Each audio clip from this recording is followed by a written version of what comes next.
श्रीराम समर्थ. सद्गुरू श्री ब्रह्मचैतन्य गोंदवलेकर महाराज यांचे प्रवचन 2 एप्रिल. सत्संगतीचे 2 प्रकार. सत्संगती अति अपूर्व काम करणारी आहे. संतांची संगत 2 प्रकारे होऊ शकते. एक संतांच्या देहाची, दुसरी संतांनी सांगितलेले साधन करीत राहण्याची. यापैकी पहिली म्हणजे संतांच्या देहाची संगती लाभणे फार कठीण आणि दुर्मिळ.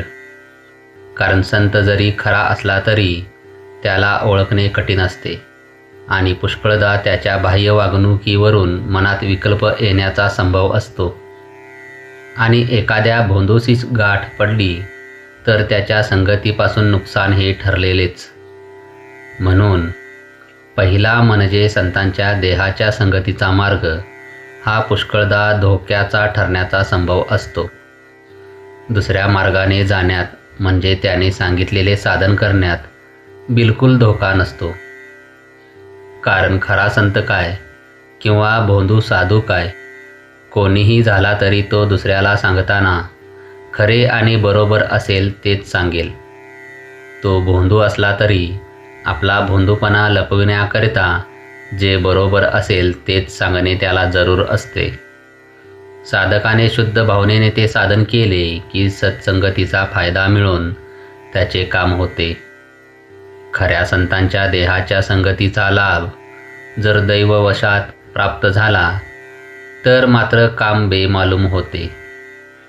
ज्या वाहनाचा आपण आश्रय करतो त्या वाहनाचा वेग हा आपला वेग होतो.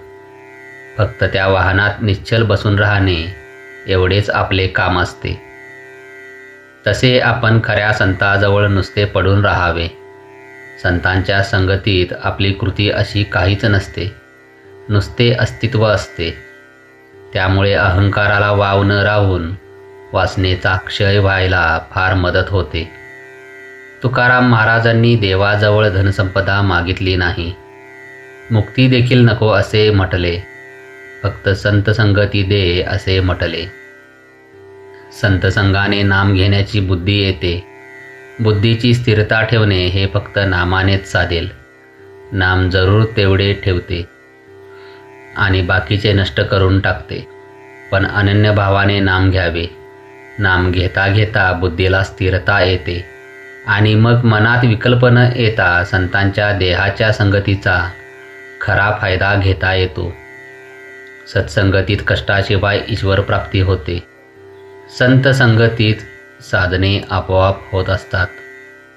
त्यांच्या पूजनाबरोबर पूजन, भजनाबरोबर भजन, श्रवणाबरोबर श्रवण, स्मरणाबरोबर स्मरण आपोआप होते.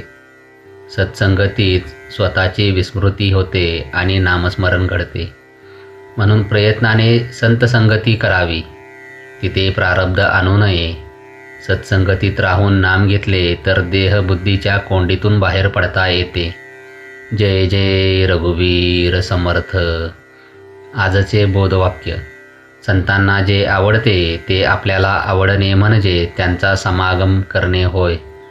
श्रीराम समर्थ.